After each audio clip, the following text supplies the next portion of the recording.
So CodeCabin was started by myself, Matt Brailsford and Lee Kelleher, and we host the weekend event. This is a picture from the first year in 2017, which is our inaugural year. We had lots of lovely people, as you can see. What a picture there. It's been every year thus far. And basically, it's about getting like-minded people together from the Umbraco community to hang out for the weekend, share knowledge, learn from one another, have fun, chill out. It's really about firstly hanging out with your Umbraco pals, and then seeing what you can learn from one another. If you want to present something, you can do. If you want to hack an idea, that's completely fine. If you want to submit your first pull request, we've had many of those over the years. If you want to get drunk and sleep on a sofa, that's entirely up to you. And then this photo is actually from 2017, our second year.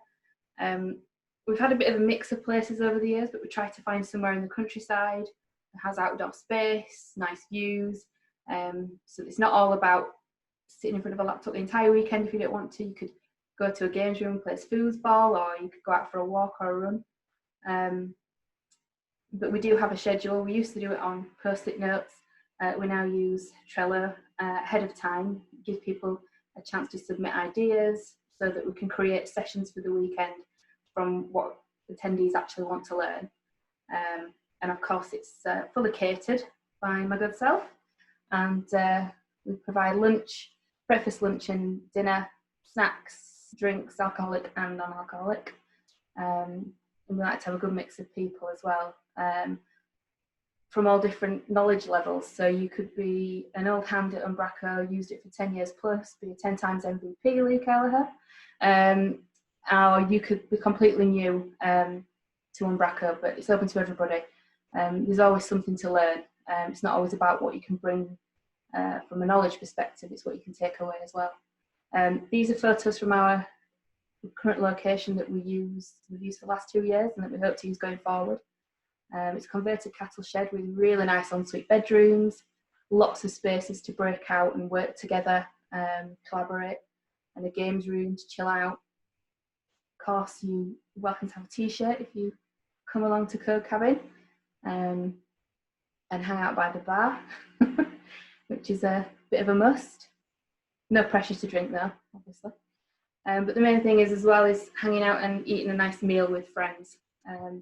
Really get to know each other, and it's not just about that weekend and going away. You meet these same people at different events, and you really do get a tight-knit friendship group from it, we feel. We keep a Slack chat going throughout prior to the weekend so that people can get to know each other, and we've kept that going for each year, so everybody can still share ideas, ask questions in a safe, smaller group space. And we always offer lots of help for all of our past attendees as well. So it's about having a warm atmosphere, welcoming place. And I think we do capture that quite nicely. There's been a lot of collaboration over the years from different people, whether that's working on packages. I believe the Candy Contribs gang have all been to CodeCabin one year or another. And I think we can claim, I don't know how actually true this is, but we do pretty much make MVPs. So a fair few people have actually cited that coming to CodeCabin has really helped them get more involved in the Umbraco community. So where they've used Umbraco for years but not necessarily contributed or been to any events as such, but they've seen CodeCabin as a stepping stone, and from that people have got paid work, new jobs, had the courage to speak at events, and then also I think, as Owen will testify, he's gone on to win MVP 3 times, is it now? So it's all very encouraging. We're not guaranteeing it, but it's certainly something that could happen should you come along.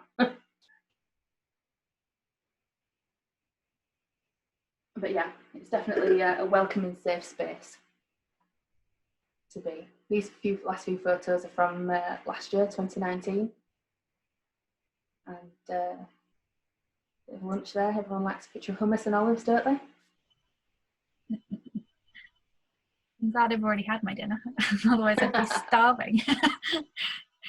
Well, look away for the lasagna pictures that are up next. I see Mike doing some slick moves there on table tennis. That is actually got that one. The speed blur on the Is ball. that a legal serve? That's what I want to know. It doesn't look like he's taking it seriously at all. Oh, lasagna or York? No, lasagna, not Yorkshire. Lasagna, yeah, that's the one. Mm. So yeah, that's those photos. Let me just stop sharing that. So that's sort of CodeCabin in a nutshell. The reason we started it is we really liked, well, it's more from Lee and Matt's side. They've been to CodeCabin loads of times. They really like the in-between bits, chatting with friends in corners, the in-between sessions, after-party chats, but never having enough time to kind of get the laptop out and actually hack an idea or speak more in depth over a longer period of time. So creating CodeCabin was something that would allow people to come and do that. And so yeah, that's the nutshell of it. So I think we've got a few attendees in the group here. If anybody would like to chip in with their experience, I think that would be valuable. Pick on someone. Emma. Emma, you fall in that trap every time. Every single time. Which one? I went to the first CodeCabin and the third and the fourth, I think. Or yeah, first, third, and fourth. And the first time I went to CodeCabin, I had been a developer for a matter of months. I was so green; it was unbelievable, and I would never have applied. But Matt actually suggested that I did, and that was a real show of faith. I was just like, oh, what could I possibly offer? But he said what you said, Lucy, which was, we want a range of people there, and that means people who are starting out, people who are here to learn, people who have stuff to share, and so on. And I was terrified that people would see how bad I was and laugh at me, and it just wasn't that kind of atmosphere. It was an incredible environment. I love going to CodeCabin, and it was, so you talk about it potentially making MVPs, and I think that's brilliant, because I gave my first talk about CodeCabin. So I went to the UK Fest after Callum got in touch and said I should, about 3 times, and I was like, no one will listen to me. And I spoke about CodeCabin because all I had to do was say what we'd done, and that was not so terrifying. So it really was a springboard for me. Showed me that the community was a friendly place. It made me want to give back. I've applied 2 times since. I've applied this year. I would say that everyone should apply, and anyone who feels weird about the bit where you have to say why you should be there, don't feel weird. Remember, it's lovely people that are going to be reading it. That's it. Yeah, that's a good point, actually. It is an application process for a reason. The first year we did it as tickets. It was first come, first serve. It was a taster as to how do we get people to come was our biggest worry, but actually we needn't have worried because they sold out pretty quick. But thereafter, we realised that the ticket process would potentially leave us open to always having the exact same people, or people who always had the money at that exact moment to buy a ticket, whereas we needed to have a longer process so that people could perhaps save up to come if finances are an issue, or if they needed real time to think about whether it was the right thing for them, and also to formulate answers for the application, because we do look at the application forms and seriously consider every word that's written on there, because a short sentence doesn't really sort of cut it, and that might sound daunting, but it's like, why do you want to go, and what do you feel you can get from it, not just what you can bring from it as well. So and it's nice to see what your history is, whether it's absolutely nothing because you're completely new, or, as we've said before, an old hand. At Umbraco, it's that allows us to get a good mix so that we have a good set of people there over the weekend. So it's about having that diverse mix that's there as well across all boards. So and correct me if I'm wrong, but you're also good at picking a diverse level of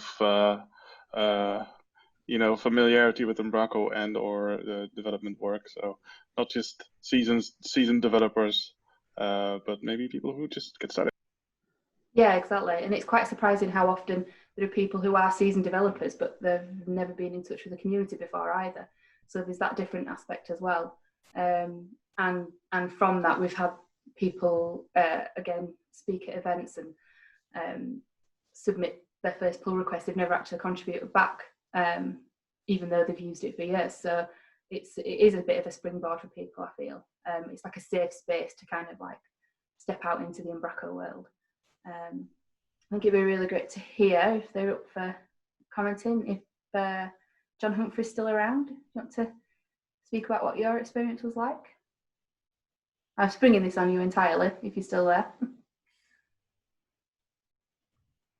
Oh, he might not be. Let's go to Owen. Hi. If Owen's free. Yeah. So yes, I applied. Oh, you need to keep me right now, Lucy. Was it 2017? Yeah, 2017. Second year. And that was like when I was really just learning about Umbraco in the community. So I was encouraged to apply by Barry O'Kane is it Zone? I'm trying to remember what his company is. But anyway, so he oh, somebody said it. Happy Porch. Yes, Happy Porch wow, Radio. we were so in sync. So he encouraged me to apply. I didn't know really what it was all about, but I applied and I was gratefully accepted. And all I knew was some names that were in the community. So obviously Lee and Matt. And to me, I was just like, oh my God, I'm going to be in a tiny little house with these guys that like have known Umbraco inside out. And to say that I was worried was an understatement. But to be honest, with the Slack channel is a good starting point of getting to know people. And it's been said multiple times since that we're all just human. But when you're seeing like now 10 times Lee, it's quite daunting to people that are like for me at the time was a nobody. And then to kind of like, you chat to them all in the Slack channel, and then you share car rides, or you meet up at a train station, you get the train into where the cabin is. You make friends before you've even arrived, which is amazing. And then you actually arrive and all that fear disappears. It's such a welcoming, and it's not about an ego at all. I mean, you walk in and everybody's on the same playing field. It doesn't matter if you've been coding for 3 months or you've been coding for like 15 years. It makes absolutely no difference, and everybody's free to ask any questions. And I know, like, I've spoken to a couple of people in private chats even today, kind of going, what do you think about CodeCabin? Apply. That's all I can say, is just apply. I applied last year, and I applied the year before that, and my application was really poor. I remember, like, I put it in. It was such a rush job. It was unbelievable. But then I put more time into it last year, and I was selected, which was fantastic. But again, you meet people that you've never seen in the community, which I love. It's not all about the big names. It's about the small people that are just trying to get into the community, or they're just interested in Umbraco. So it doesn't matter in your status, doesn't matter if you're known or not known. If you're here today in this call and you're interested in applying for CodeCabin, don't hold back. Just apply. It doesn't, like, you're not gauged on a status. And I think that's the brilliant thing about it. So yeah, and the cheesecake is amazing. I'll just add that. Thanks. Yorkshire puddings. Yorkshire puddings. There's even a Yorkshire pudding emoji on the Slack channels now. It's whose first experience was Yorkshire pudding at CodeCabin. It's what And Alice from New York. She. I mean, I think it's the whole British roast dinner, to be honest. Yeah. What did they make of their first Yorkshire pudding? It was brilliant. I miss it. It wasn't pudding. What? It wasn't pudding. I was expecting like a pudding. Oh. I'm so sorry about being British. We've got so many puddings that aren't puddings, and puddings that are. Yeah, and tea that isn't a drink, right? You can put syrup on them. Sometimes it's dinner. I think it's good to say it might sound silly, but one of the things I was not worried about, because I knew most people by then, but I'm not a drinker, and you might think that it's all about the kind of the drinking and stuff, and it absolutely isn't. And also a vegetarian, and there's also lots of lovely veggie options and not just the roast. So it's very inclusive, and always it can be inclusive. They've got the right tea bags too. Yeah, They've got the Yorkshire tea bags. I wouldn't have gone otherwise. Yes. Surrounded by people and having some time to just work on what you want to work on. So there's often a lot of distractions in your household. So it's good to be just kind of feel guilt-free at doing what you want for the weekend, code related or other chats. That's it. I think the spaces that we choose, now we've got a really good place to go to venue-wise. There's plenty of space for everyone to hang out, to do whatever they want to do. If you want to go for a walk or a run, you can do. There's absolutely no, it's not strict to say you've got to go to every session. And I always just said, yeah, and there's internet too. Yeah, that was quite vital that we set up the internet situation and the bathroom situation from the first year. That was pretty dire, but we've learnt lessons, we've improved. So yeah, I would say, even though we, as I said at the top of this, we don't really know what's happening for this year for obvious reasons, but we are still accepting applications. The deadline is in a couple of weeks, but we'll likely extend that into July now, just to give more chance to see what the whole COVID situation's like. But if we can't and we have to cancel, then any application received this year will be automatically rolled into next year. So, and by then we really hope that we can put CodeCabin on in 2021 if we can't do it this year. So amazing. Awesome. Thank you. Thank you very much, Lucy.